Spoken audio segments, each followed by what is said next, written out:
So hey guys, welcome back to my channel.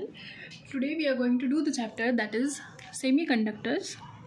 तो ये chapter जो है ये काफ़ी इंपॉर्टेंट चैप्टर है एंड बहुत ही प्यारा सा चैप्टर है. I personally love this chapter because इस चैप्टर में ज़्यादा चीज़ें नहीं है हमारे पास, ज़्यादा न्यूमेरिकल्स नहीं इसमें बनते एंड एक बार रीड करो तो entire chapter is completed and and में बस 2-3 formulas rarely you will be getting in this. और बाकी के क्या है हमारे पास लॉजिक गेट्स हैं, उनको हमें ध्यान से करना पड़ेगा. राइट तो let's start without any delay. Right so basically semiconductors में बिगिनिंग कैसे होती है. किसी भी मटेरियल को हम 3 टाइप्स में क्लासीफाई कर सकते हैं. मटेरियल जो होता है वो बेसिकली 3 टाइप्स में क्लासीफाइड होता है on the basis of conductivity आप कह सकते हो. पहला तो होता है कंडक्टर, सेकेंड जो होता है that is called as semiconductor and third जो होते हैं those are called as insulators. Clear. जो कंडक्टर होते हैं उनकी कंडक्टिविटी जो होती है वो काफ़ी ज़्यादा होती है. तो यहाँ पे इनकी कंडक्टिविटी क्या होती है, काफ़ी ज़्यादा होती है. दैट इज़ व्हाट 10⁻² से लेकर के 10⁸ ohm inverse metre inverse. Clear. जब हम सेमीकंडक्टर्स की बात करते हैं तो इनकी जो कंडक्टिविटी होती है ना वो मॉडरेट होती है between the conductors and the insulators. उससे पहले हम इंसुलेटर की देख लेते हैं. तो इंसुलेटर्स की नेगेटिव में होती है, दैट इज़ फ्रॉम -11 to -19 इनकी क्या होती है कंडक्टिविटी होती है, जो बहुत ही ज़्यादा कम है. ऑलमोस्ट नो कंडक्टिविटी के बराबर हम इसको कंसीडर कर सकते हैं. तो सेमी कंडक्टर्स की बात करें तो इनकी क्या होती है, इनके बीच में लाई करती है, that is from 10⁵ to 10⁻⁻6 ohm inverse metre inverse. आपको यूनिट भी ध्यान रखना है, ये तो बेसिकली पार्ट किसका है हमारा, केमिस्ट्री का है. Clear. Now when we talk about the resistivity, तो रेजिस्टिविटी में जस्ट हमें क्या करना होता है, इनका इन्वर्स कर देना होता है. दैट इज़ इसकी जो कंडक्टर्स होते हैं उनकी रेजिस्टिविटी बहुत ही ज़्यादा लो होती है. सिंस कंडक्टिविटी और रेजिस्टिविटी एक दूसरे के क्या होते हैं, इन्वर्सली रिलेटेड होते हैं. क्लियर. तो यहाँ पे इनकी रेजिस्टिविटी क्या हो जाती है, -2 to -8 ohm metre. Clear. And यहाँ पे अगर हम देखें तो -5 to 10⁻⁶ ओम मीटर इनकी रेजिस्टिविटी हो जाती है. एंड इनकी रेजिस्टिविटी इंसुलेटर्स की बहुत ज़्यादा होती है, that is from 10⁻11 to 10⁻19 ohm metre. Resistivity basically क्या होता है कि जो हमारे इलेक्ट्रॉन्स हैं, मूविंग इलेक्ट्रॉन्स, उनको कितनी रेजिस्टेंस प्रोवाइड कर रहा है वो पर्टिकुलर मटीरियल. एंड अगर हम बैंड गैप्स की बात करें तो इस चैप्टर में हमें बैंड गैप्स का कंसेप्ट पढ़ना होता है. तो बेसिकली बैंड गैप्स क्या होता है, 2 टाइप के होते हैं. पहला होता है वैलेंस बैंड और दूसरा होता है कंडक्शन बैंड. इसमें तो सबसे पहली चीज़ जो आपको ध्यान रखनी चाहिए दैट इज़ कि वैलेंस बैंड जो होता है ये नीचे प्रेजेंट होता है एंड कंडक्शन बैंड उसके ऊपर प्रेजेंट होता है, जिसको हम CB से भी रिप्रेजेंट करते हैं. वैलेंस बैंड को VB से रिप्रेजेंट किया जा सकता है. Right. So when we talk about the conductors, तो इनके जो ये बैंड्स होते हैं that is the conduction band and the valence band, इनके बीच का जो गैप होता है ना वो बहुत कम होता है. इसका मतलब क्या है कि वैलेंस बैंड से इलेक्ट्रॉन ईजिली कंडक्शन बैंड में चले जाते हैं एंड फाइनली वहाँ पे जा करके कंडक्ट करना शुरू कर देते हैं. राइट. तो यहाँ पे इनके बीच की जो गैप है उसको मैं ऐसे शो करूँगी. ये कंडक्शन बैंड है, this is the valence band. Right. अब ये वैलेंस बैंड और कंडक्शन बैंड की जो मिनिमम एनर्जी लेवल होती है कंडक्शन बैंड की, उसको हम किससे रिप्रेजेंट करते हैं, EC से. और जो वैलेंस बैंड की मैक्सिमम एनर्जी गैप होती है उसको हम EV से रिप्रेजेंट करते हैं. राइट. तो जब हम कंडक्टर्स की बात कर रहे हैं तो यहाँ पे ये जो बैंड गैप है इनके बीच की जो एनर्जी होती है उसको EG कहते हैं, that is the band gap और the energy gap. This is what energy gap और द बैंड गैप. तो ये कंडक्टर्स के केस में बहुत ही मिनिमम होता है. तो यहाँ पे EG आप ऑलमोस्ट 0 इलेक्ट्रॉन वोल्ट इमेजिन कर सकते हो. क्लियर. कभी कभी तो क्या होता है, ये जो कंडक्शन और वैलेंस बैंड्स होते हैं ये इतने ज़्यादा पास होते हैं, दैट इज़ यहाँ पे तो मैंने इतना गैप शो भी करा है, बट नॉर्मली क्या होगा कंडक्टर्स के केस में ये इवन ओवरलैप कर सकते हैं.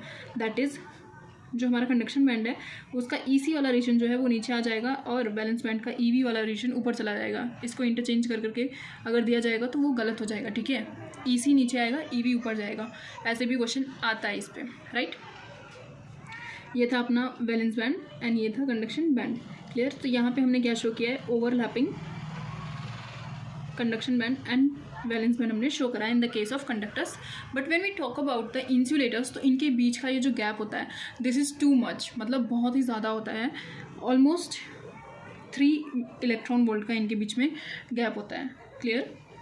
ये बैंड गैप जो होगा यहाँ पर it is almost greater than 3 electron volt, which is too much for electron to jump from the valence band and go into the conduction band, right. ये बहुत हाई गैप होता है, तो इसकी वजह से हमारे इंसुलेटर्स क्या होते हैं, यहाँ के जो इलेक्ट्रॉन्स पड़े होंगे ना वो यहाँ से यहाँ तक जंप नहीं कर पाते हैं even after acquiring lot of energy, right. But यहाँ पर जब हम कंडक्टर्स की बात करते हैं तो यहाँ पे ईजिली जो इलेक्ट्रॉन्स हैं वो कंडक्शन बैंड में चले जाते हैं, ठीक है। तो यहाँ पे एक और चीज़ पूछी जाती है कि जो कंडक्टर्स होते हैं उनके केस में जो वैलेंस बैंड होता है वो क्या होता है, पार्शली फिल्ड होता है, एंड हमारा जो कंडक्शन बैंड होता है ये क्या होता है, पार्शली एम्प्टी होता है। क्लियर? या तो आप रिवर्स भी कह सकते हो, कंडक्शन बैंड पार्शली फिल्ड हो जाएगा एंड ये पार्शली एम्प्टी होगा बिकॉज यहाँ से इलेक्ट्रॉन्स क्या कर रहे हैं, एक्साइट होकर के ऊपर जा रहे हैं। Is it clear? Now semi conductors की बात करते हैं जो मोस्ट इंपॉर्टेंट है इन आर सिलेबस। क्लियर? तो सेमी कंडक्टर्स जो होते हैं उनके बीच में ये जो बैंड गैप होता है ना, बैंड विड्थ या बैंड गैप आप कह सकते हो, ये थोड़ा मिनिमम सा होता है, मिनिमम तो नहीं कह सकते बट इन दोनों के बीच में होता है, मॉडरेट होता है। That is from it is less than 3 electron volt, this gap is less than 3 electron volt. मतलब कि यहाँ पर अगर हम दो टाइप के सेमीकंडक्टर्स आगे देखेंगे, इंट्रिंसिक और एक्सट्रिंसिक। इंट्रिंसिक जो होते हैं वो उनमें कोई इम्प्योरिटी नहीं होती, तो उनमें क्या होता है बेसिकली वो रूम टेम्परेचर पे कंडक्ट नहीं करेंगे, बट जैसे ही वो 0 केल्विन पे कंडक्ट नहीं करेंगे, मतलब एब्सोल्यूट टेम्परेचर पे, एब्सोल्यूट 0 पे वो कंडक्ट नहीं करेंगे। बट उसके बाद अगर हम रूम टेम्परेचर पे भी उनको लाएँ तो यहाँ के जो हमारे पास वैलेंस बैंड के इलेक्ट्रॉन्स होते हैं ये क्या करते हैं, यहाँ से यहाँ पर मूव कर जाते हैं कंडक्शन बैंड में, और यहाँ पे थर्मल एक्साइटेशन की वजह से कंडक्टिविटी हो जाती है in the case of semi conductors, right. अब इनके एग्जांपल्स हम देख लेते हैं। तो कंडक्टर्स जो होते हैं बेसिकली ये क्या होते हैं, मेटल्स जो होते हैं हमारे वो कंडक्टर्स होते हैं। सेमी कंडक्टर्स जो होते हैं वो सिलिकॉन और जर्मेनियम हमारे सिलेबस में है। इंसुलेटर्स जो होते हैं वो मोस्टली प्लास्टिक, वुड, ये सारी चीज़ें हो जाती हैं। Clear? Yes. So now we have to see the types of semiconductors. Clear? तो basically extrinsic और intrinsic टाइप के हमारे पास semiconductors होते हैं,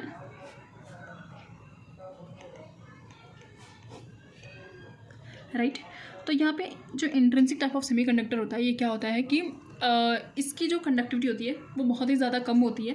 वाई? बिकॉज ये बिल्कुल प्योर सेमीकंडक्टर होता है, और इस सेमीकंडक्टर एक्सट्रिंसिक को हम क्या कहते हैं, डोप्ड सेमीकंडक्टर कहते हैं। मतलब हम जब कोई भी इंट्रिंसिक सेमीकंडक्टर लेते हैं जैसे कि हमारा सिलिकॉन या जर्मेनियम, इनके अंदर हम जब इनको नेचुरली पिक करते हैं, राइट, तो ये 0 केल्विन पे कैसे बिहेव करते हैं, at 0 kelvin they behave as insulators.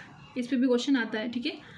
ये इंसुलेटर की तरह काम करेंगे, but as we give them room temperature that is 25 degree Celsius पे भी अगर आप लाओगे इनको रूम टेम्परेचर पे तो वहाँ पे थर्मल एक्साइटेशन हो जाएगी, and due to thermal excitation हमें थोड़ी कंडक्टिविटी यहाँ पे देखने को मिलती है। क्लियर? थर्मली एक्साइटेड इलेक्ट्रॉन्स हमें मिलते हैं। Is it clear? नाउ जब हमें कोई भी इंट्रिंसिक मतलब हमें कंडक्टिविटी डेफिनेटली इंक्रीज़ करनी है, ठीक है, तभी तो हम सेमी कंडक्टर्स पे पूरी मतलब अभी मोस्ट ऑफ द चीज़ें टेक्नोलॉजी जो है वो सेमी कंडक्टर के अराउंड चलती है। तो हमें इंट्रिंसिक को और ज़्यादा कंडक्टिव बनाना है, तो हमें क्या करना पड़ता है, उसमें क्या करने पड़ते हैं, इम्प्योरिटीज़ ऐड करनी पड़ती है। इम्प्योरिटीज़ मतलब कोई बुरी चीज़ नहीं, इन the case of semi conductor ये बहुत अच्छी चीज़ होते हैं बिकॉज ये इनकी जो कंडक्टिविटी होती है उसको इंक्रीज़ करते हैं। Is it clear? जब हम किसी भी प्योर सेमी कंडक्टर में इम्प्योरिटीज़ ऐड कर देते हैं तो उनकी कंडक्टिविटी इंक्रीज़ हो जाती है, एंड हेंस उस टाइप ऑफ सेमी कंडक्टर को हम क्या कहते हैं, एक्सट्रिंसिक सेमी कंडक्टर कहते हैं। Is it clear? नाउ जो हमारा ये डोपिंग का प्रोसेस, बेसिकली जो इम्प्योरिटी ऐड करने के प्रोसेस को क्या कहते हैं, this process is called as doping. और जो इम्प्योरिटीज़ होती हैं ना इनको हम क्या कहते हैं, डोपेंट्स, जिनको हम ऐड करते हैं एक पर्टिकुलर प्रोपोर्शन में लेकर के ऐड करते हैं into the intrinsic semiconductor in order to increase their conductivity. तो एक्सट्रिंसिक सेमीकंडक्टर्स जो होते हैं इनकी कंडक्टिविटी क्या होती है, बेसिकली हाई होती है, कंडक्टिविटी हायर होती है as compared to the intrinsic semiconductors. Is it clear?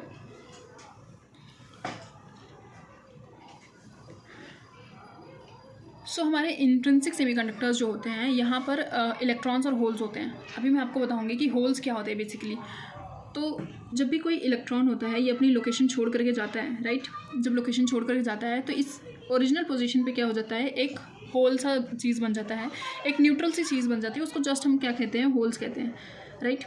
तो अगर हम सेमीकंडक्टर की बात करें तो सेमीकंडक्टर हमारे 14th ग्रुप को बिलोंग करता है, मतलब इसके वैलेंस इलेक्ट्रॉन्स कितने होते हैं, 4 होते हैं, 284 करके अगर आप इलेक्ट्रॉनिक कन्फिग्रेशन मेंशन करोगे तो इसके 4 आउटर मोस्ट वैलेंस इलेक्ट्रॉन्स मिलेंगे। एंड ये खुद के 4 तो इसके पास होंगे ही, बट अलॉन्ग विद दैट ये नेक्स्ट सेमीकंडक्टर के साथ दैट इज़ हमारा नेक्स्ट सिलिकॉन एटम है, उसके साथ ये बॉन्डेड रहेगा। यहाँ पे अगर हम नेक्स्ट सिलिकॉन एटम लें, यहाँ पर भी लें, यहाँ पर भी लें, तो ये इनके भी खुद के अपने 4 बॉन्ड्स होंगे जो एक एक इधर पे कर करके ये बॉन्डेड होंगे। बाकी आगे भी होंगे ही होंगे, इनके साथ भी चीज़ें होंगी लगी हुई, राइट। तो इस केस में क्या होता है कि हमारे पास जो सेमीकंडक्टर है, एक सेमीकंडक्टर, इसके खुद के ये 4 बॉन्ड्स होते हैं, 4 इलेक्ट्रॉन्स होते हैं और ये 4 मतलब शेयर कर करके लिया होता है, राइट। तो यहाँ पे कोवेलेंट साइज स्ट्रक्चर बनता है एंड जब इलेक्ट्रॉन्स आपस में मूवमेंट शो करते हैं, दैट इज़ एक इलेक्ट्रॉन यहाँ से मूव कर करके कहीं और चला गया तो होल बन जाता है वहाँ पे, क्लियर। तो जो इंट्रिंसिक सेमीकंडक्टर्स होते हैं उनके केस में क्या होता है, number of holes is equal to number of electrons, right. And ये नंबर ऑफ होल्स जो होते हैं इलेक्ट्रॉन के इक्वल होंगे एंड ये आपस में भी मिल करके Ni के इक्वल हो जाता है। मैं बताती हूँ NH क्या है बेसिकली, यहाँ पे Ne क्या है और Ni क्या है, राइट। तो यहाँ पे NH जो होता है वो किसके लिए होता है, number of holes per unit volume के लिए होता है, राइट। एंड Ne जो होता है ये स्टैंड करता है for number of electrons per unit volume. मतलब हमें पर यूनिट वॉल्यूम अगर हमें कोई न्यूमेरिकल मिलेगा तो वहाँ पे डाटा कैसे दिया रहेगा, ऐसे करके इतने होल्स हैं, x होल्स हैं पर मीटर क्यूब। मतलब यहाँ पे मीटर क्यूब क्या शो कर रहा होता है कि इतने पर वॉल्यूम प्रेजेंट है, ठीक है। एंड अगर हमें इलेक्ट्रॉन की कंसंट्रेशन दी होगी तो कैसे दी होगी, y इलेक्ट्रॉन्स पर मीटर क्यूब, राइट। मतलब इतने पर वॉल्यूम क्या है हमारे पास इलेक्ट्रॉन और होल्स प्रेजेंट है हमारे जो भी टाइप ऑफ सेमीकंडक्टर हमने पिक किया है उसमें। यहाँ पे Ni सबसे ज़्यादा इंपॉर्टेंट है कि Ni है क्या अब। सो Ni यहाँ पे बेसिकली क्या होता है, दिस इज़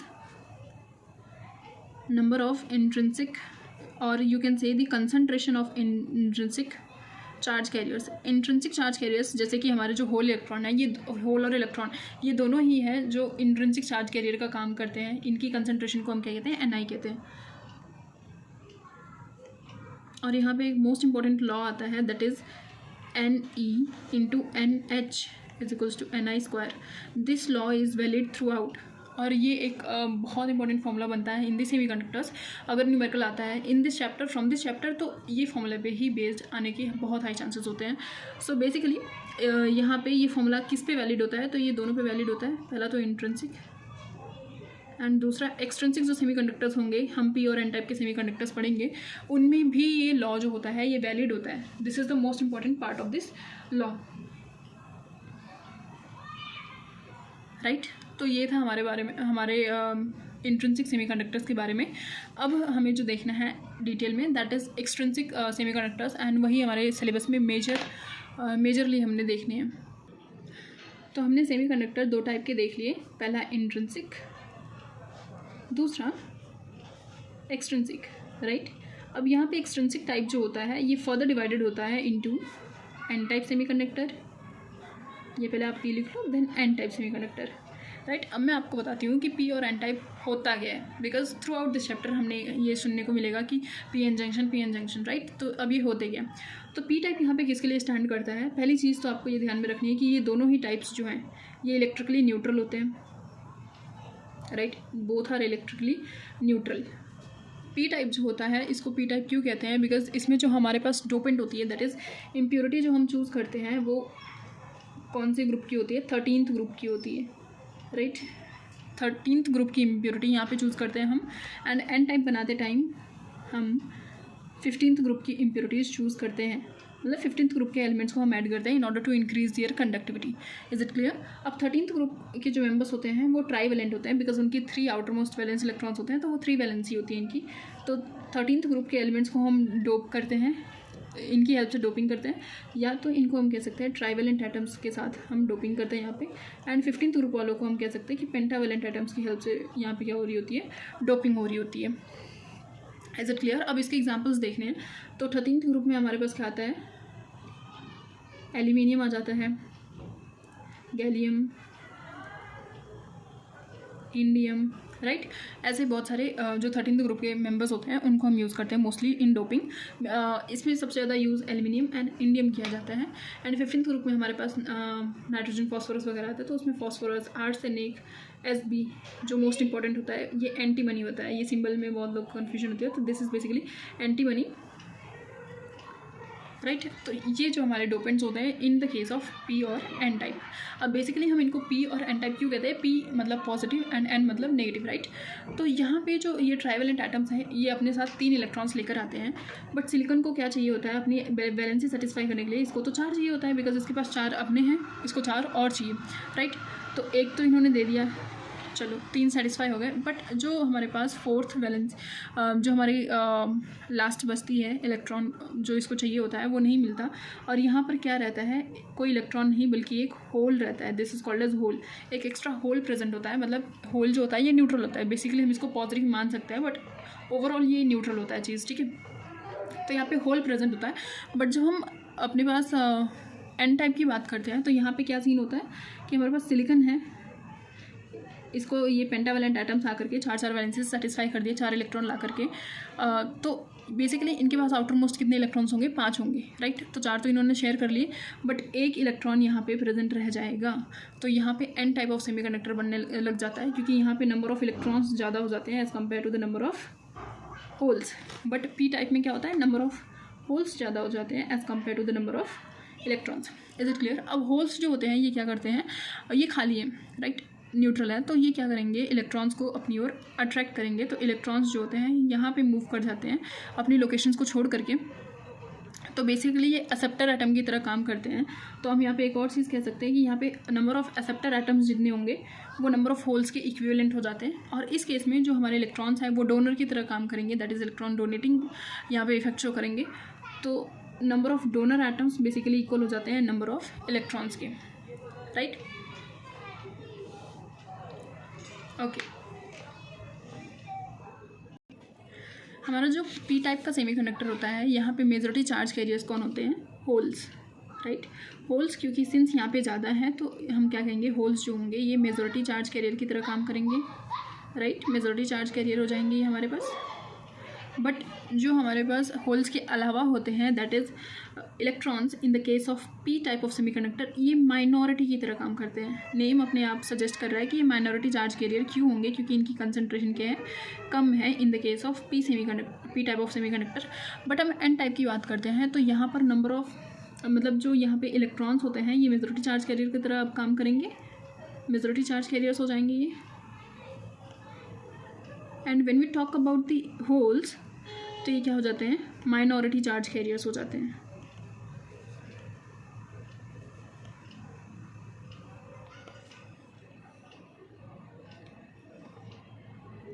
राइट।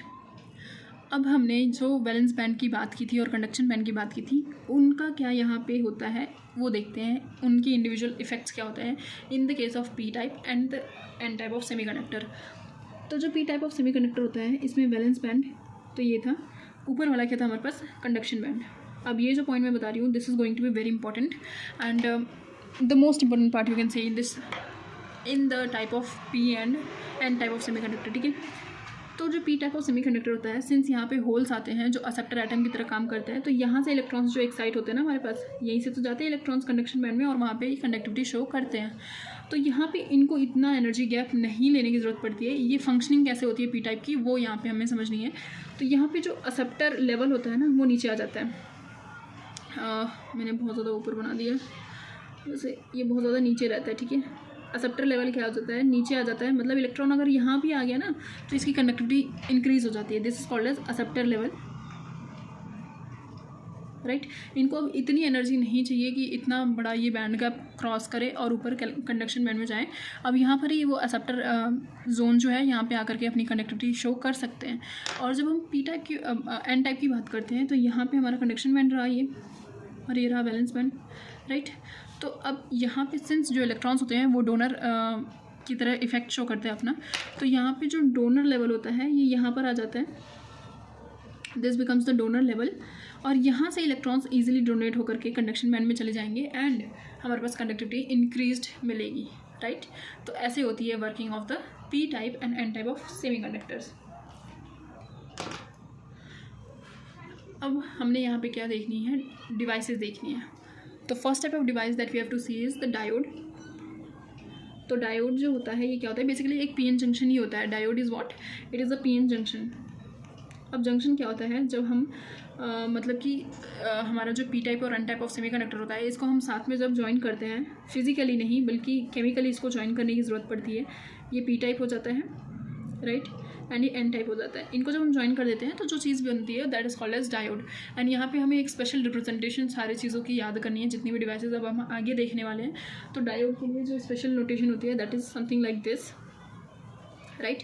और यहाँ पे ये क्या शो करता है, ये पी टाइप शो करता है and this straight line shows the N type, right. ये डायोड की रिप्रेजेंटेशन होती है, या आप इसको पॉजिटिव और नेगेटिव से भी रिप्रेजेंट कर सकते हैं। अभी पी टाइप और एन टाइप ऑफ जंक्शन जो बनता है, यहाँ पे पी और एन जंक्शन जो बनता है, इसमें बेसिकली हमें डिप्लीशन रीजन, बैरियर पोटेंशियल, ऐसे न्यू टर्म्स यहाँ पर अब देखने हैं, विच इज़ वेरी इंपॉर्टेंट, क्योंकि यहाँ से कंसेप्चुअल क्वेश्चन घुमा करके पूछे जाते हैं, तो वो ध्यान से हमने यहाँ पे देखना है। तो देखते हैं, पहले तो हम यहाँ पे अपना एक पी एन जंक्शन बना लेते हैं बड़ा सा।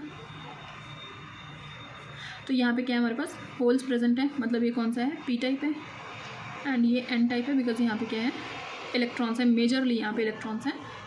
वैसे तो होंगे यहाँ पे होल्स भी, यहाँ पर भी इलेक्ट्रॉन्स भी होंगे थोड़े मोड़े, है ना, बिकॉज माइनॉरिटी तो है, मतलब थोड़े बहुत तो होंगे। ये रहे हमारे इलेक्ट्रॉन्स और ये रहे होल्स, राइट। अब हम जब कोई भी बैटरी अप्लाई करते हैं, दैट इज़ एक्सटर्नल टर्मिनल यहाँ पे अप्लाई करते हैं, तो क्या होता है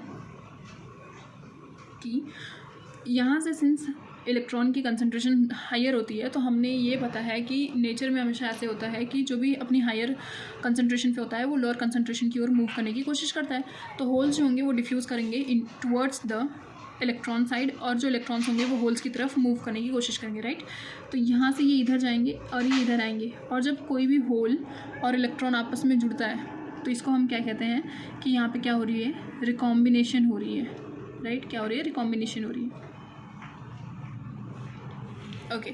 सो यहाँ पे रिकॉम्बिनेशन हो जाती है जब ये इधर पे मूव करते हैं, और हमारे पास एक न्यूट्रल रीजन मिलता है बीच में। यहाँ पे बेसिकली हमारे पास नेगेटिवली चार्ज रीजन मिलता है, और इधर पे पॉजिटिवली चार्ज रीजन मिलता है, जिसको, और इस रीजन को हम क्या कह सकते हैं, डिप्लीशन रीजन कहते हैं। This is called as depletion region, और ये पूरा न्यूट्रल होता है, दिस इज़ ऑल न्यूट्रल, कोई चार्ज नहीं होता इसमें। और ये बना किन चीज़ों का होता है, इमोबाइल आयंस का, made up of immobile ions, right.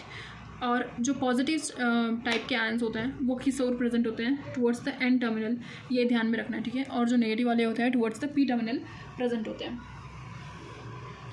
अब हमें ये पता है from the chapter electrostatics, that is electric field की जो डायरेक्शन ऑफ इलेक्ट्रिक फील्ड होती है वो from positive to the negative terminal होती है, ठीक है। तो पहले ये पॉजिटिव था और ये नेगेटिव था, तो हमारे पास जो एक्सटर्नल बैरियर, एक्सटर्नल पोटेंशियल थी वो कहाँ से कहाँ तक की थी, यहाँ से यहाँ तक की थी, एक्सटर्नल।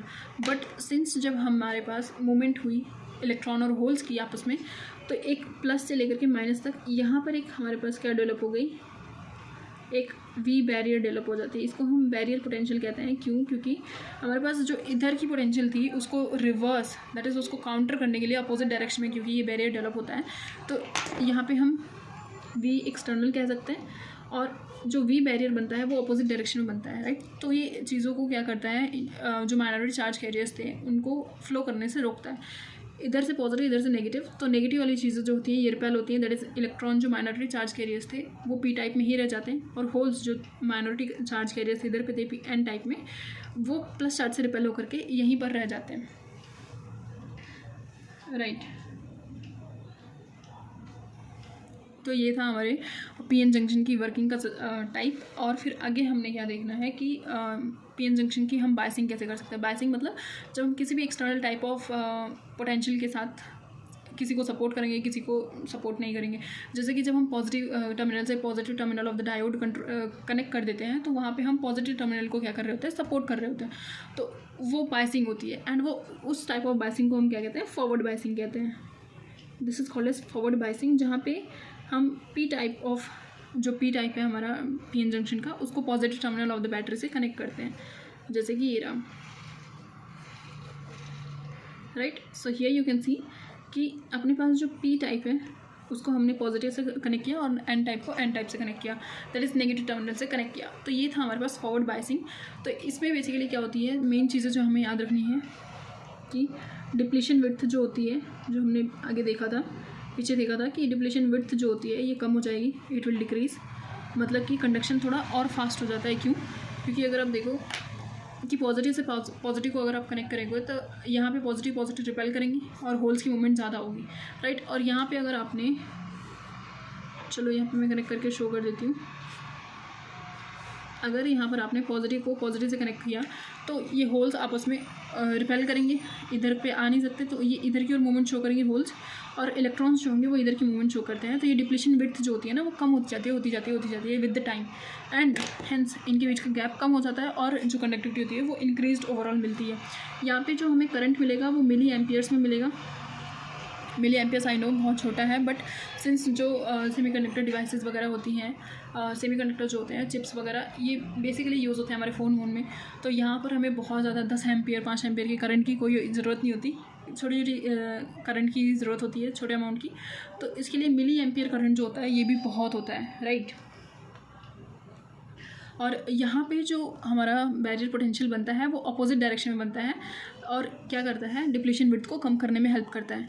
अगर ये हमारे पास बैरियर जो बना है वी बैरियर, अगर ये सेम डायरेक्शन में बनता तो ये बैरियर और इंक्रीज़ हो जाता, जो इन the case of reverse bias देखने को मिलता है, और डिप्लीशन विड्थ और बढ़ जाती, राइट। तो यहाँ पे जो हमारे पास बैरियर पोटेंशियल बनता है ना, ये अपोजिट डायरेक्शन में बनता है।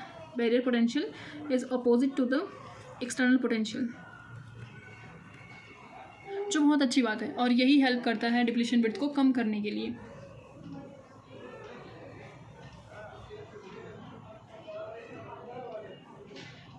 फॉरवर्ड बायसिंग में जो हमें करंट मिली एम्पियर्स में जो बहुत ज़्यादा होता है देखने को मिलता है, this is mainly because of ये जो हमारे पास होल्स की मूवमेंट हो रही है इधर पे, इलेक्ट्रॉन्स की मूवमेंट हो रही है इधर पे, तो यहाँ पे जो हमारे मेजॉरिटी चार्ज कैरियर्स हैं यही रिस्पॉन्सिबल है इस करंट के लिए। थोड़े बहुत माइनॉरिटी चार्ज कैरियर्स भी मूव करते हैं, बट मेजरली हम बात कर रहे हैं तो मेजॉरिटी चार्ज कैरियर्स ही इस करंट के लिए रिस्पॉन्सिबल होते हैं। Now let's see the second type of biasing, that is the reverse biasing. Reverse biasing में क्या होती है अब कि as the name is suggesting कि हमने क्या करना है, डायोड के पॉजिटिव को नेगेटिव से कनेक्ट कर देना, ठीक है। अब हम उल्टा काम करेंगे, पॉजिटिव को नेगेटिव से हमने कनेक्ट कर दिया और नेगेटिव को पॉजिटिव से कनेक्ट कर दिया, ठीक है। तो ऐसा सा कुछ सीन हो जाता है हमारे पास रिवर्स बायसिंग में। और depletion width as I have told कि यहाँ पे जो डिप्लीशन विड्थ होती है वो जस्ट अपोजिट अब यहाँ पे सीन्स हो जाएंगे जो भी हमारे फॉरवर्ड बायसिंग में थे। यहाँ पे डिप्लीशन विड्थ बढ़ जाएगी, और मैं आपको बता दूँ तो हमारी जो डिप्लीशन विड्थ होती है वो नॉर्मली कितनी होती है, दिस डिप्लीशन रीजन की जो वैल्यू होती है वो 10⁻⁻⁶ मीटर होती है नॉर्मली, राइट। और जो एनर्जी बैंड गैप्स होते हैं ना इन द केस ऑफ सिलिकॉन और जर्मेनियम, तो उसमें से सबसे ज़्यादा एनर्जी बैंड गैप किसका होता है वो यहाँ पे आप नोट कर लो, सिलिकॉन का सबसे ज़्यादा होता है energy band gap as compare to the germanium. यहाँ पे कितना होता है, सिलिकॉन के केस में 0.7 वोल्ट, यहाँ पे 0.3 वोल्ट होता है, मतलब इलेक्ट्रॉन्स को इतनी ज़्यादा एनर्जी देनी पड़ती है in order to jump and show conductivity in the case of silicon. But germanium में सिर्फ 0.3 इलेक्ट्रॉन वोल्ट के, यहाँ पे इलेक्ट्रॉन वोल्ट आएगा, इतनी इलेक्ट्रॉन वोल्ट की भी अगर आप एनर्जी दे दोगे तो यहाँ पे कंडक्टिविटी शो करने लग जाता है, ठीक है। तो यहाँ पे कंडक्टिविटी भी सिलिकॉन की ज़्यादा होती है as compare to the germanium. Depletion width in the case of reverse biasing increase हो जाती है। ऑल्सो यहाँ पे करंट हमें माइक्रो एम्पियर में मिलता है, मतलब कि माइनॉरिटी चार्ज कैरियर्स यहाँ पे मेजर कैरियर की तरह काम करते हैं, माइनॉरिटी चार्ज कैरियर्स की वजह से करंट होता है, राइट। बताती हूँ मैं आपको कैसे, देखो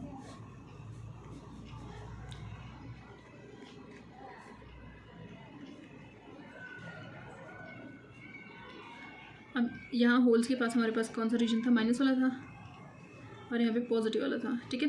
अब अगर हमने ये पी टाइप है इसको किससे कनेक्ट कर दिया, नेगेटिव से, और यहाँ पे एन टाइप को पॉजिटिव से कनेक्ट कर दिया, ठीक है। तो अब यहाँ पे क्या होता है ध्यान से समझना कि जो नेगेटिव टर्मिनल है ये होल्स को क्या करेगा, अट्रैक्ट करेगा, इनको कभी इधर पे फ्लो नहीं होने देगा, ठीक है। तो हमारे पास जो इलेक्ट्रॉन्स है वो तो रिपेल होंगे यहाँ पे, जो माइनॉरिटी चार्ज कैरियर्स है, और यहाँ पे पॉजिटिव से ये जो minority charge carrier that is holes जो है वो रिपेल होंगे। तो ये बेसिकली अपनी मूवमेंट शो करेंगे इत्तू से। ये मतलब माइनॉरिटी चार्ज कैरियर्स है तो माइनॉरिटी में ही ना, नंबर इनका बहुत ही ज़्यादा कम है, तो उनकी मूवमेंट से जो करंट हमें मिलता है वो बहुत ही ज़्यादा कम मिलता है।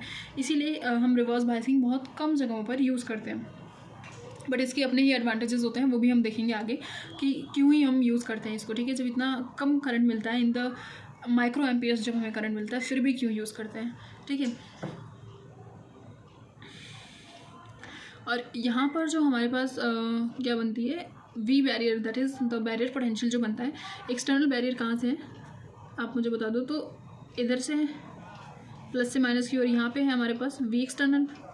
और जो इंटरनल बैरियर बन रही है वो कहाँ से बन रही है, यहाँ पे पॉजिटिव यहाँ पे नेगेटिव, तो इंटरनल जो वी बैरियर बन रही है वो भी सेम डायरेक्शन में बन रही है, ठीक है। तो यहाँ पे बैरियर मतलब ये जो वोल्टेज है इतनी ज़्यादा इंक्रीज़ कर रहे हैं, इसकी वजह से ही जो करंट होता है वो बहुत ज़्यादा इसमें नहीं शो करता है, ठीक है। तो बैरियर पोटेंशियल जो होती है वो सेम डायरेक्शन में होती है, in the same direction as the V external, और यही कॉज करता है इसमें लो करंट।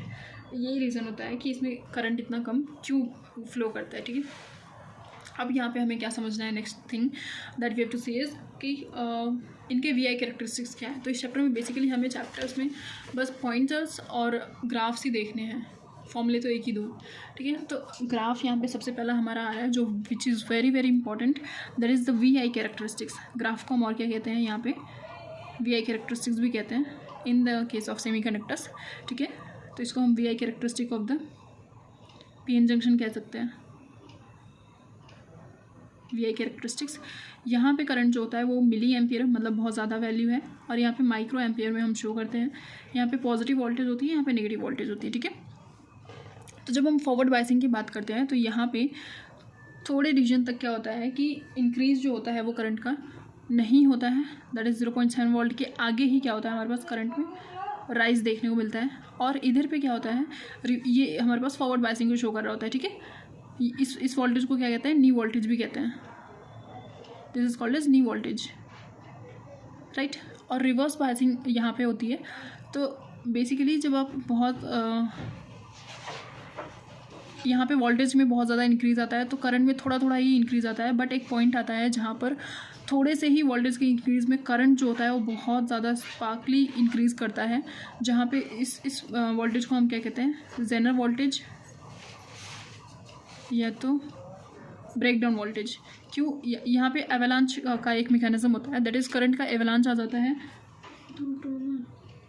यहाँ पे करंट का एवलांच आ जाता है, और थोड़े से वोल्टेज की इंक्रीज़ के बाद भी यहाँ पे करंट में एक बहुत ही ज़्यादा राइज देखने को मिलता है। दैट्स वाई इस वोल्टेज को क्या कहते हैं हम, ब्रेकडाउन वोल्टेज कहते हैं या तो जेनर वोल्टेज कहते हैं, राइट।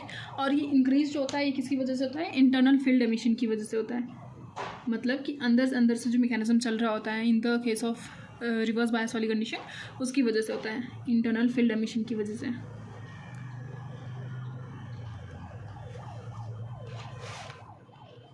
क्लियर।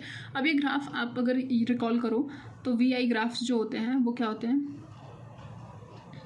स्ट्रेट होते हैं फॉर ओमिक कंडक्टर्स, क्योंकि ओम ने क्या बोला था, V is directly proportional to R, और जब इसको हमने हटाया था तो आर आई आया था, R is as a constant आया था, ठीक है। ये हमारा ओम्स लॉ था। तो यहाँ पर ये ओम्स लॉ बिल्कुल वैलिड नहीं होता, तो ये इनको हम कह सकते हैं सेमीकंडक्टर क्या होते हैं, नॉन ओमिक होते हैं, दीज आर नॉन ओमिक। और यहाँ पे एक और इम्पॉर्टेंट चीज़ कि जो कंडक्टर्स होते हैं उनके यहाँ अगर हम टेम्परेचर को क्या करते हैं, इंक्रीज़ करते हैं, तो रेजिस्टेंस जो होती है वो भी इंक्रीज़ कर जाती है। ये तो हम वैसे करंट और इलेक्ट्रिसिटी चैप्टर में पढ़ते हैं, बट इसमें भी पी क्यों आ जाता है कि टेम्परेचर बढ़ने पर रेजिस्टेंस बढ़ जाती है in the case of conductor, और जो कंडक्टिविटी होती है वो बहुत ही ज़्यादा कम हो जाती है। बट हमें यहाँ पे तो कंडक्टर्स के बारे में नहीं, सेमी कंडक्टर के बारे में पढ़ना है। तो सेमी कंडक्टर में जो सिचुएशन होती है वो जस्ट द अपोजिट होती है। यहाँ पे टेम्परेचर इंक्रीज़ करने के बाद भी रेजिस्टेंस जो होती है वो कम हो जाती है, मतलब कि इलेक्ट्रॉन्स ईजिली फ्लो करते हैं। क्यों, क्योंकि यहाँ पे नंबर ऑफ़ इलेक्ट्रॉन्स जो होते हैं जनरेटेड वो ज़्यादा हो जाते हैं, ठीक है। तो यहाँ पे जो कंडक्टिविटी होती है वो टेम्परेचर बढ़ाने के साथ बढ़ती है, क्योंकि रेजिस्टेंस कम हुई जाती है, ठीक है। तो ये हमारे पास सेमीकंडक्टर की सिचुएशन भी मैंने आपको बता दिया।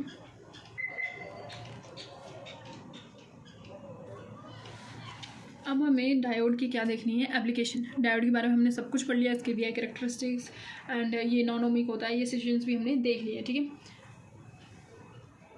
अब हमें क्या देखना है कि जो हमारे पास एप्लीकेशंस होते हैं डायोड्स के, वो क्या होते हैं। एप्लीकेशन ऑफ डायोड्स एंड उसके बाद लॉजिक गेट्स बचे हैं, that's it. Application of diodes, first application that we have to see is diode as a rectifier. तो इसको हम वोल्टेज रेगुलेटर की तरह या तो रेक्टिफायर की तरह पहले देखते हैं। इसमें भी दो टाइप्स में हो सकता है, पहला हाफ वेव रेक्टिफायर या तो फुल वेव रेक्टिफायर। बताऊंगी मैं अभी आपको क्या होता है ये। हाफ वेव रेक्टिफायर में फ्रिक्वेंसी जो होती है वो सेम होती है, बट फुल वेव रेक्टिफायर में जो फ्रिक्वेंसी होती है वो 2 टाइम्स हो जाती है। इस पर PYQ आता है and this is quite important. तो हाफ वेव रेक्टिफायर में क्या होता है, पहले तो हम प्राइमरी कॉइल लेंगे, यहाँ पे हमारे पास सेकेंडरी कॉइल होगी, राइट। बीच में हमने ट्रांसफार्मर कनेक्ट कर दिया, और वी नो कि ट्रांसफार्मर जो होता है वो सिर्फ और सिर्फ AC कंडीशंस में ही काम करता है, राइट। तो यहाँ पे हमने इनपुट डाल दिया, दैट इज़ AC इनपुट हमने कनेक्ट कर दिया, जो हमारे घर में आता है नॉर्मली, है ना, वही हमने कनेक्ट कर दिया। और ये हमारे पास सेकेंडरी कॉइल है, this is the primary coil, this is primary coil, this is the secondary coil. और सेकेंडरी कॉइल से हम क्या कनेक्ट कर देते हैं आगे ले जा करके, हमारे पास एक डायोड हमने कनेक्ट कर दिया, ठीक है।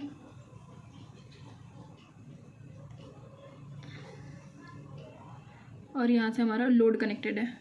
यहाँ पे R लोड क्या है, बेसिकली जो भी हम चीज़ यूज़ कर रहे हैं, जैसे कि TV, fridge, anything like that, वो लोड होता है हमारे पास, ठीक है। यहाँ पे एक डायोड यूज़ होता है in the case of half wave rectifier. Half wave में एक डायोड यूज़ होता है, in the case of full wave rectifiers 2 diode use होते हैं। देखना अभी यहाँ पे क्या होता है, ठीक है। अभी मैं आपको फुल वेव रेक्टिफायर भी बना करके दिखाती हूँ। फुल वेव रेक्टिफायर में क्या होता है, फुल वेव रेक्टिफायर को हम सेंटर टैप रेक्टिफायर भी कहते हैं। क्यों, क्योंकि यहाँ पे हमने सेंटर टैपिंग कर दी होती है, दैट इज़ यहाँ से हम एक चीज़ लेकर जाते हैं, जो सेंटर से एक चीज़ लेकर जाएंगे हम, जिसको हम क्या करते हैं, अर्थ कर देते हैं, एंड इसको सेकेंडरी कॉइल को फर्दर ले जा करके, इसमें जो मेन चीज़ होती है वो क्या होती है कि यहाँ पे 2 डायोड्स हम कनेक्ट करते हैं, राइट, एक नहीं होता। ये जो होता है ये डायोड 1 है, दिस इज़ डायोड 2, क्लियर। और यहाँ पे ये आगे जा करके फिर से वोल्टेज के किसी भी एक्सटर्नल लोड के साथ कनेक्ट कर दिया जा सकता है,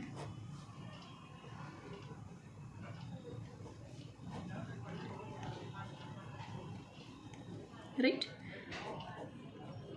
अगेन यहाँ पर हमने क्या किया है, AC इनपुट, ये सेंटर टैपिंग है, और यहाँ पे हमने कोई AC इनपुट डाल दिया, राइट।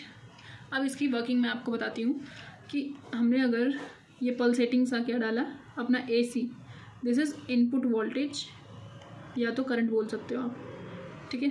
अब हमें हाफ वेव और फुल वेव में कैसे डाटा मिलता है वो देखना। या हाफ वेव की सिचुएशन में यहाँ पे बनाऊंगी, यहाँ पे फुल वेव की बनाऊंगी, ठीक है।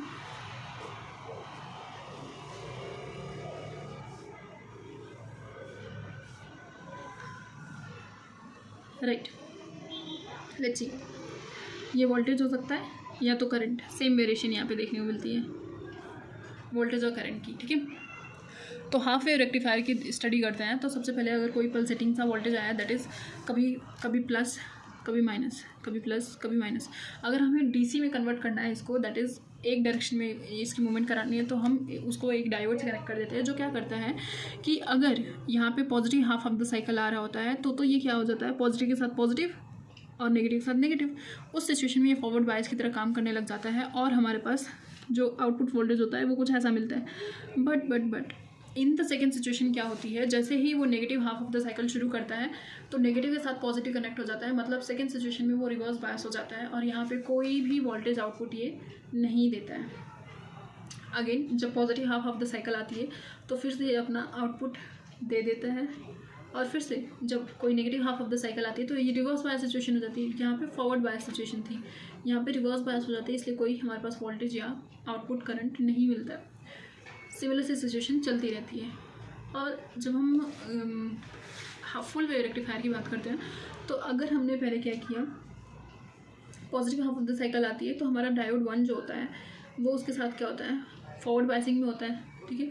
तो वो तो हमें दे देता है क्या, यहाँ पे पॉजिटिव आउटपुट दे देता है, ठीक है। जब negative half of the cycle पहले वाले में क्या होता है, ये हमारे पास क्या होता है, फॉरवर्ड बायस में होगा D1 और D2 रिवर्स बायस में होता है, राइट। तो यहाँ पे जब हमारे पास negative half of the cycle चलती है तो उस टाइम पे हमारा जो D2 होता है वो क्या हो जाता है, फॉरवर्ड बायस सिचुएशन में हो जाता है। यहाँ पे हमारे पास D1 फॉरवर्ड बायस में था। सेकेंड टाइम क्या होगा कि फॉरवर्ड बायस में जो होगा वो कौन हो जाएगा, D2 हो जाता है, मतलब सेकेंड डायोड हो जाता है। देन अगेन जब positive half of the cycle आती है तो हमारा D1 डायोड जो होता है वो फॉरवर्ड बायस हो जाता है, क्लियर। और जब again negative half of the cycle आता है तो वहाँ पे D2 सेकेंड डायोड जो होता है वो क्या हो जाता है, फॉरवर्ड बायस हो जाता है। और हमें जो होते हैं आउटपुट वो मिलते जाते हैं। तो अगर आप एक वेवलेंथ में देखो तो यहाँ पे क्या मिल रहा है, हमें एक वेव फॉर्म मिल रहा है, यहाँ पे दो मिल रहा है, ठीक है। तो इसीलिए हम कहते हैं कि हाफ वेव रेक्टिफायर जो होता है उसमें फ्रीक्वेंसी तो सेम है, again one positive. But in the case of full wave rectifiers हमें दो पॉजिटिव साइकिल्स देखने को मिलती हैं in the one time period आप कह सकते हो। तो यहाँ पे फ्रीक्वेंसी जो होती है हाफ वेव में वो डबल हो जाती है। और ये जब हम diode as a rectifier use करते हैं तो इसको हम फिल्टर सर्किट भी कहते हैं, ठीक है। यहाँ पे जब हमें जो आउटपुट इस वाले में क्या मिलता है, हमें पल्सेटिंग DC मिलता है, ठीक है। बट यहाँ पे हमारे पास क्या मिलता है, अगेन पल्सेटिंग DC मिलता है, क्लियर। आउटपुट पल्सेटिंग DC मिलता है, या तो रिपल फ्रिक्वेंसी भी इसको कहते हैं, या आप इसको क्या कह सकते हो, रिपल फ्रिक्वेंसी कह सकते हो। Is it clear. अब हाफ वेव और फुल वेव में एक और छोटी सी चीज़ जो इम्पॉर्टेंट है, दैट इज़ व्हाट, कि आप वो याद कर लो कि जो करंट होता है DC में आई एवरेज होता है और IRMS क्या होता है, ठीक है। तो देख लेते हैं, IDC या आई एवरेज कहते हैं इसको। इन the case of half wave इसकी क्या सीन होती है और फुल वेव में क्या सीन होती है, ठीक है। तो हाफ वेव में ये आया हुआ है क्वेश्चन PYQ में कि आई नॉट जो होता है अपॉन पाई हो जाता है यहाँ पे इन दिस सिचुएशन, और जो हमारा दूसरा होता है यहाँ पे 2I0 बाई पाई रहता है, ठीक है, फुल वेव रेक्टिफायर में। और जब हम IRMS की बात करते हैं तो यहाँ पे क्या हो जाता है, I0 बाई 2 पाई हो जाता है। और इस सिचुएशन में क्या हो जाता है, I0 बाई √2 हो जाता है। Is it clear.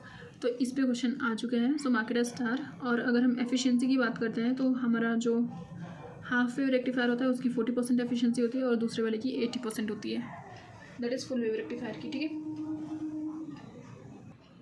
अब हमारे पास क्या बचे हैं, छोटे छोटे से डिवाइसेस, जैसे कि पहला हमारा है, पहला तो हमने डायोड कर लिया। यहाँ पे दूसरा जो हमें चीज़ देखना है that is Zener diode as a voltage regulator, ये सेकेंड एप्लीकेशन, ठीक है।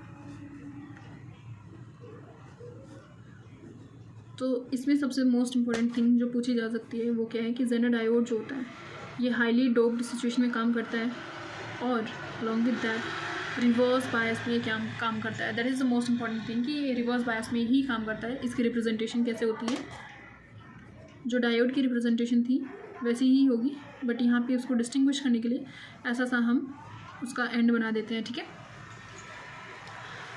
अब ये वोल्टेज रेगुलेटर की तरफ कैसे काम करता है, पहली चीज़ तो ये कि अगर आपने यहाँ पे कोई इनपुट कनेक्ट किया दैट इज़ DC, सॉरी यहाँ पे अगर आप DC इनपुट डालोगे, कैसे बनाऊँ मैं, DC इनपुट अगर आपने यहाँ पे डाला तो ये क्या करता है, जेनर डायोड, यहाँ पर आपने जेनर डायोड को कनेक्ट कर रखा है, इज इट क्लियर। और यहाँ पर आपका जो है वो आउटपुट लोड है, ठीक है। तो अगर बहुत ज़्यादा वोल्टेज यहाँ से आ रहा है तो क्या करता है जेनर डायोड, इसको यहाँ से पास करने की जगह जितना यहाँ पे कांस्टेंट वोल्टेज जाना चाहिए वही भेजता है, और बाकी की जो एक्स्ट्रा चीज़ें होती हैं, एक्स्ट्रा वोल्टेज, यहाँ से हाई वोल्टेज अगर आ रहा होता है तो जितनी वोल्टेज यहाँ चाहिए होती है वही उतनी ही भेजता है। ये दोनों आपस में कैसे कनेक्टेड होते हैं, पैरेलल में कनेक्टेड होते हैं। और जो एक्स्ट्रा वोल्टेज होता है वो कहाँ से पास कर जाता है, थ्रू द जेनर वोल्टेज, ठीक है, जेनर डायोड। तो यहाँ पर हमारा जो कॉन्स्टेंट वोल्टेज होता है वो मेनटेन हो जाता है टुवर्ड्स द आउटपुट साइड, और यहाँ पर हमें जो मिलता है वो कांस्टेंट DC आउटपुट मिलता है, ठीक है। यहाँ पे क्या था, हमारे पास वेरिएबल डीसी इनपुट था, फ्लक्चुएटिंग आप कह सकते हो, फ्लक्चुएटिंग डीसी इनपुट यहाँ पे हमें मिल रहा था। क्लियर।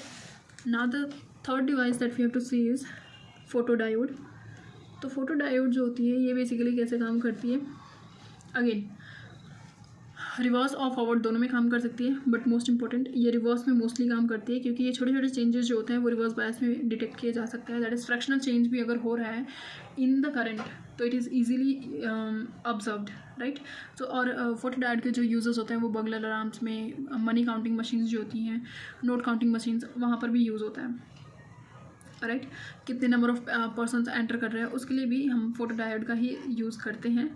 और इसकी रिप्रेजेंटेशन कैसे होती है, डायोड की जैसे ही होगी, जस्ट उसको हम एक ट्रांसपेरेंसी चीज़ में कवर कर लेंगे और यहाँ पे लाइट जो होती है वो क्या कर रही होती है, इंसिडेंट कर रही होती है। ध्यान रखना है, यहाँ पे लाइट फॉल कर रही होती है on the photodiode.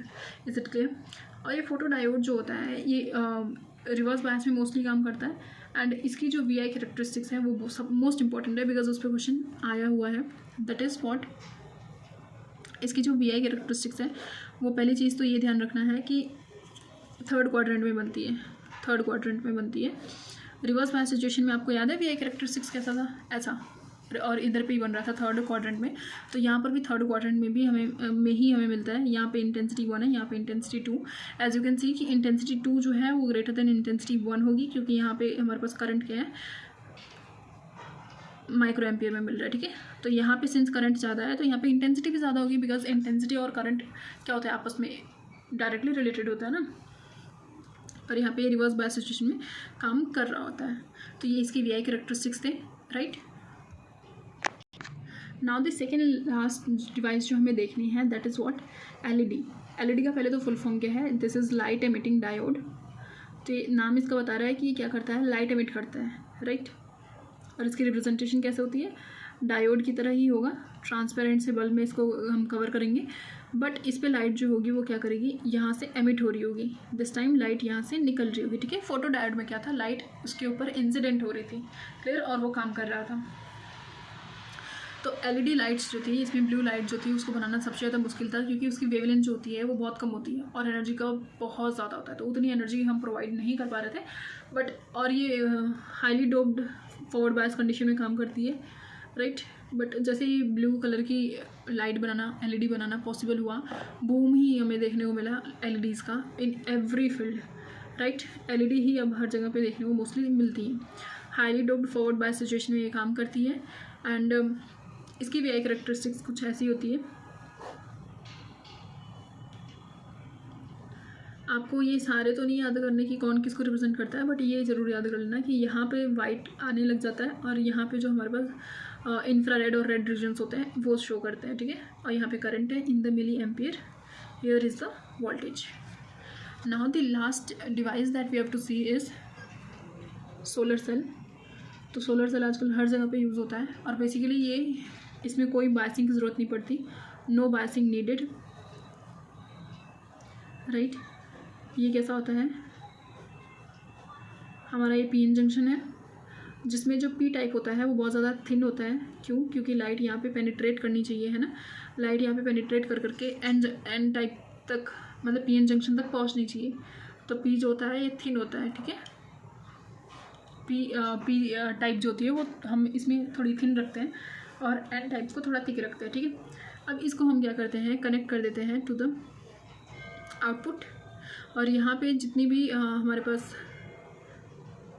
Current flow हो रही होती है वो यहाँ पे हमें हमारे पास हमारे जो भी एक्सटर्नल आउटपुट होते हैं उनको चलाने में यूज़ हो जाते हैं वो करंट, राइट। अब इसका V I characteristics the most important है और ये फोर्थ क्वाड्रेंट में बनता है एंड समथिंग लाइक दिस बनता है। यहाँ पे हमारे पास करंट होता है which is short circuit situation में, और यहाँ पे वोल्टेज होता है which is in the open circuit situation, ठीक है। ये ध्यान रखना है, ओपन सर्किट कहाँ होती है, शॉर्ट सर्किट कहाँ पे होती है। तो ओपन सर्किट जो होती है वो वोल्टेज के साथ होती है, वेरएस जो शॉर्ट सर्किट सिचुएशन होती है वो कहाँ पर होती है, करंट के साथ होती है। Is it clear. और ये फोर्थ क्वाड्रेंट में क्यों बनता है, क्योंकि ये करंट खुद सप्लाई करता है ना कि करंट लेता है। Is it clear.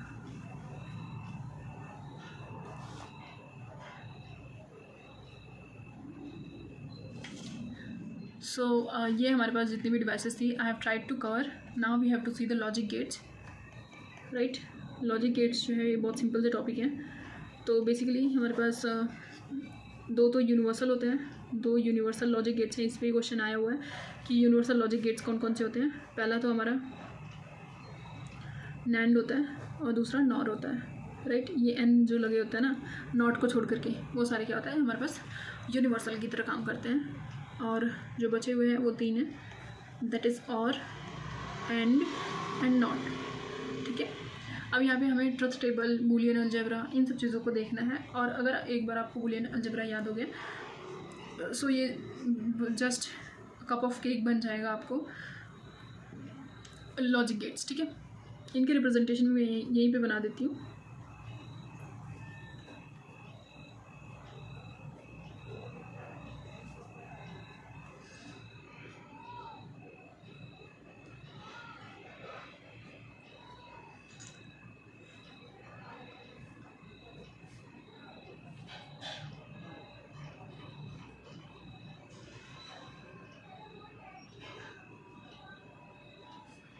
राइट, अब यहाँ पे हम बूलियन अलजेब्रा देख लेते हैं, जिससे ये पूरी चीज़ें बहुत इजी हो जाएंगी हमारे लिए.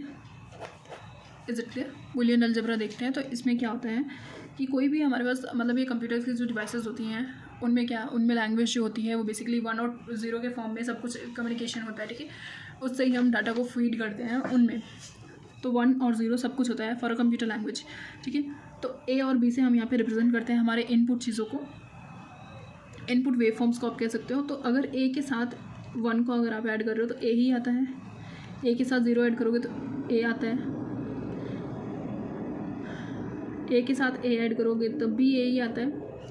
ए के साथ अगर आप 1 मल्टीप्लाई कर रहे हो तो ए आता है, ए के साथ अगर आप 0 मल्टीप्लाई कर रहे हो तो 0 आता है. ए के साथ अगर बी तो ऐड नहीं कर सकते. यस, और यहाँ पे हमारे पास डी मॉर्गन्स लॉ आता है. डी मॉर्गन्स लॉ क्या कहता है कि अगर a प्लस बी ऐसे है तो इसको आप a डॉट बी भी लिख सकते हो. Is it clear? a plus B can be written as a dot B, या तो a dot B can be written as a plus B. Right, this is called as De Morgan's law. अब हम देखते हैं truth table कैसे बनाते हैं. जैसे कि सबसे पहले हम और गेट लेते हैं. ठीक है, so first thing that we have to take is OR gate. तो और गेट में बेसिकली रिप्रेजेंटेशन क्या होती है इसकी, ऐसे सी होती है. ठीक है, यहाँ पर अगर इनपुट मैंने ए डाला दैट इज़ ए, या तो डिफरेंट है तो डेफिनेटली ये डिफरेंट होने पड़ेंगे, दैट इज़ ए भी अगर मैंने डाल दिया यहाँ पे.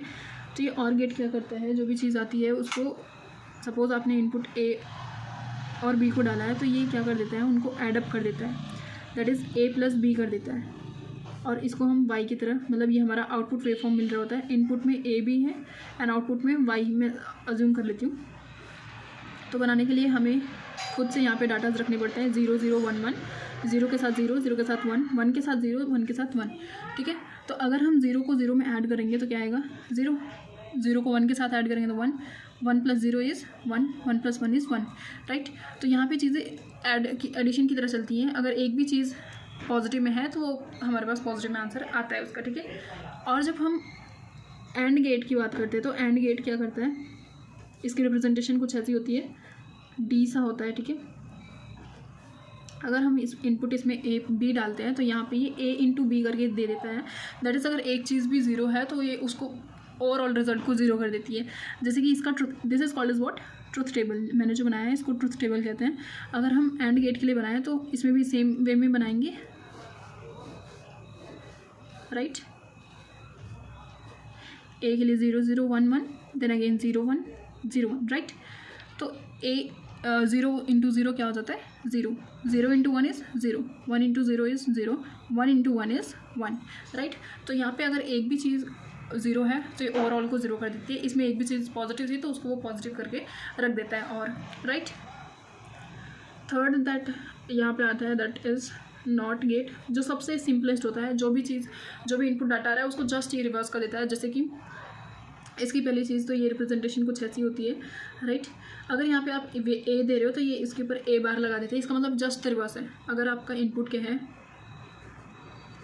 ज़ीरो है तो ये 1 दे देगा, 1 है तो ये 0 दे देगा।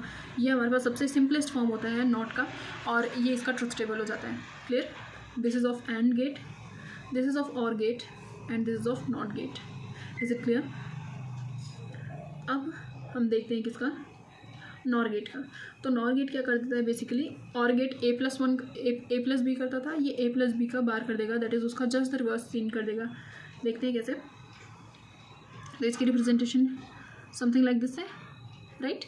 ए और बी आ रहा है, तो यहाँ पर और गेट अगर होता, पहले और गेट अगर आप अज्यूम करो तो वो a+b कर देता, बट ये क्या करेगा, a+b के ऊपर बार, विच मीन्स अगर हम ट्रुथ टेबल बनाएं इसका तो कैसे बनेगा, 0 0 1 1 0 1 0 1, राइट। यहाँ पे ट्रुथ टेबल अगर हम इसकी बनाएंगे तो क्या होगा कि 0 + 0 क्या होता है 0, बट उसके ऊपर बार है तो जस्ट रिवर्स हो जाएगा 1। 0 + 1 क्या होता है 1, 1 के ऊपर बार लगाओगे तो 0 आ जाएगा, ठीक है। अच्छा हाँ, यहाँ पे मैं लिख देती हूँ, ए के ऊपर बार लगना मतलब क्या आ जाएगा, सपोज 0 के ऊपर बार है तो 1 हो जाता है, 1 के ऊपर बार है तो 0 हो जाता है, मतलब सॉरी आपको विजिबल नहीं था, 0 के ऊपर बार है तो 1 हो जाता है, 1 के ऊपर बार होता है तो वो 0 हो जाता है। यहाँ पे रिवर्स द सिचुएशन हो जाती है, जैसे कि हमारा नॉट गेट करता है, ठीक है। अगर 1 + 0 है तो आंसर क्या आता है 1, बट उसके ऊपर बार लगाएंगे हम अगर तो क्या हो जाएगा 0। 1 + 1 क्या होता है 1, बट उसके ऊपर बार लगेगा तो क्या हो जाएगा 0। तो ये अगर आप कंपेयर करो और गेट और नॉर गेट तो ये जस्ट अपोजिट एक दूसरे के काम करते हैं। Is it clear?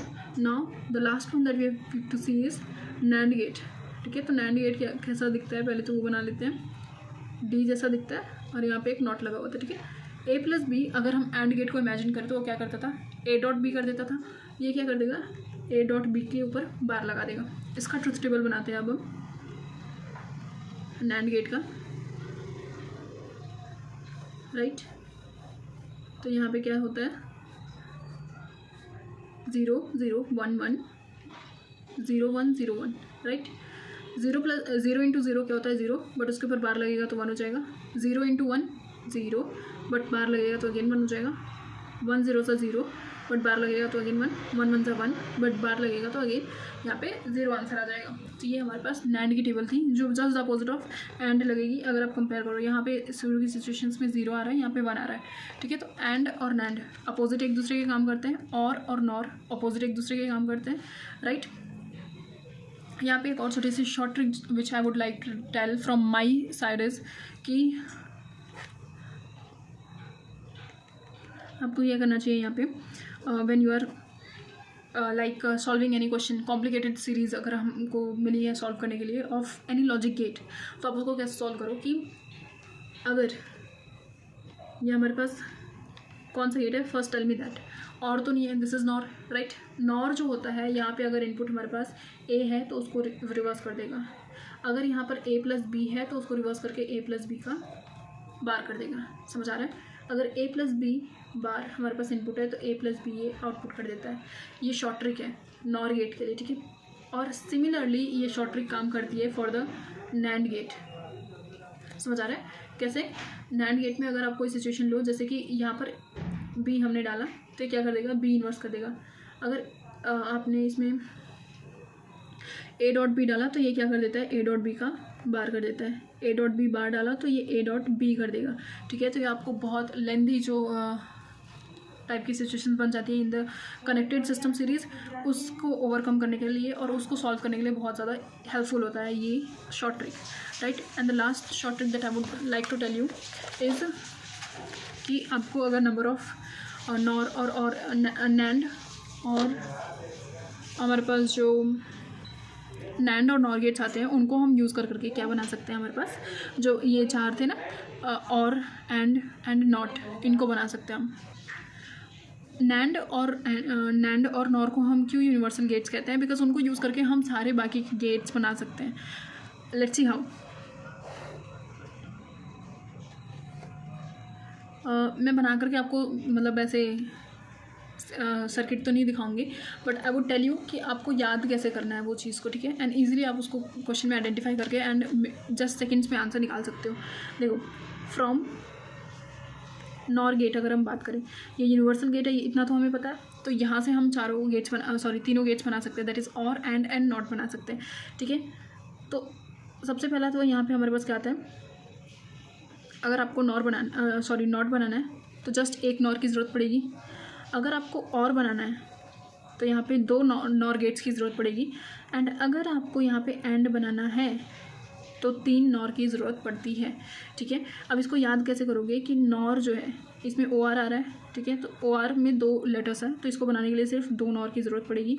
And if you talk about कि हम कैसे बनाएं, हमारे पास नैंड गेट से, जो दूसरा हमारे पास यूनिवर्सल गेट होता है, तो नैंड गेट से बनाने के लिए आपको अगर नॉट की ज़रूरत है, नॉट बनाना है, तो दोनों में तो पहले एक चीज़ ये कॉमन है कि नॉट बनाने के लिए हमें सिर्फ एक की ज़रूरत पड़ती है। और यहाँ पे और बनाना है तो उसको आप जस्ट यहाँ का रिवर्स कर दो। ठीक है, और बनाना है तो यहाँ पे 3 कर दो, यहाँ पे एंड बनाना है तो 2 कर दो।